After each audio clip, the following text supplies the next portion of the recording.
langit Asia Tenggara memasuki babak baru. Di tahun 2025, kekuatan udara kawasan ini berubah drastis. Teknologi siluman, rudal beyond visual range, dan sensor generasi kelima kini bukan lagi mimpi, tetapi kenyataan. Dari jet tempur siluman tercanggih dunia yang kini berpangkalan di Singapura, hingga sang elang baru Indonesia yang siap menjaga kedaulatan Nusantara, inilah momentum kebangkitan udara Asia Tenggara. Selamat datang di update militer, dan inilah 5 jet tempur paling mematikan di Asia Tenggara tahun 2025. F-35B Lightning II, Singapura. Di urutan pertama, Singapura kembali mengejutkan kawasan dengan keputusan strategisnya mengakuisisi F-35B Lightning II, jet tempur siluman generasi kelima buatan Amerika Serikat.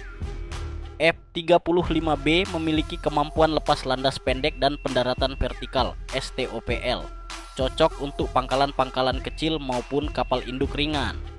Dengan teknologi siluman, sensor fusion, dan radar AESA AN/APG-81, F-35B mampu melihat tanpa terlihat. Dibekali rudal AM-120D dan kemampuan peperangan elektronik mumpuni, F-35B mengubah peta kekuatan udara regional.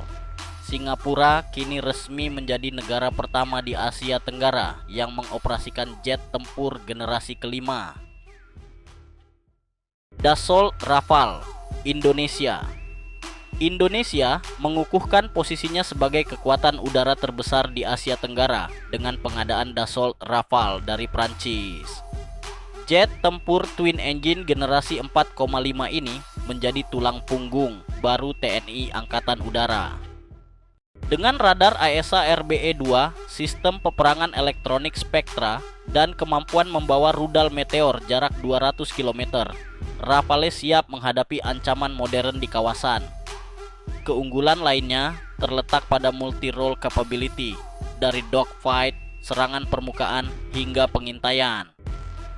Dalam kombinasi strategi udara maritim Indonesia, Rafale akan menjadi penentu superioritas langit dan penjaga kedaulatan dari Sabang sampai Merauke. Sukhoi Su-30 MKM, Malaysia. Dari sisi barat, Su-30 MKM milik Malaysia tetap menjadi kekuatan yang disegani. Jet tempur berat buatan Rusia ini menggabungkan manuver super dengan daya angkut senjata besar. Radar N011 MBARS, manuver thrust vectoring, dan rudal jarak jauh R77 menjadikan Su-30M KM unggul dalam dogfight dan serangan jarak jauh. Tak hanya itu, avionik yang canggih membuatnya semakin fleksibel dalam misi tempur modern.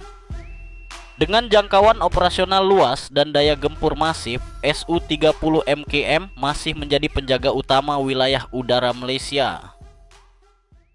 F-16P Viper, Filipina. Filipina sedang mempersiapkan lompatan besar dalam kekuatan udaranya dengan F-6P Viper, varian terbaru dari jet tempur legendaris buatan Amerika. Dengan radar AESA APG-83, sistem peperangan elektronik modern, dan kokpit full digital, Viper menghadirkan kemampuan BVR (Beyond Visual Range) yang setara dengan jet kelas atas. Ditambah rudal AIM-120C dan AIM-9X, Filipina kini punya kapabilitas untuk mempertahankan wilayah udara dan menghadapi ancaman di Laut Cina Selatan. Viper adalah simbol kebangkitan udara Filipina di tengah tekanan geopolitik yang terus meningkat. JAS 39 Sea Gripen, Thailand. Terakhir, Thailand tetap bertahan dengan Saab JAS 39 Sea Gripen, jet ringan buatan Swedia yang terkenal akan efektivitas biaya dan kemampuan reaksi cepat. Dengan radar pulse, Doppler PS0 5/A, rudal Meteor, dan integrasi data link canggih, Gripen mampu bertempur secara jaringan terpusat. Keunggulan utamanya, biaya operasional yang rendah dan kemampuan bertindak cepat di skenario konflik regional. Thailand membuktikan bahwa bahkan jet ringan bisa mematikan jika dipadukan dengan strategi dan teknologi yang tepat. Dari siluman F-35 hingga jet multifungsi Rafale, Asia Tenggara tengah menyaksikan babak baru perlombaan udara yang semakin kompetitif. Kekuatan udara bukan hanya tentang kecepatan dan daya gempur, tetapi soal siapa yang bisa menguasai langit lebih dulu dan bertahan lebih lama. Terus ikuti perkembangan kekuatan udara kawasan hanya di Update Militer. Jangan lupa like, subscribe, dan nyalakan lonceng notifikasi untuk analisa strategis berikutnya. Sampai jumpa di episode berikutnya.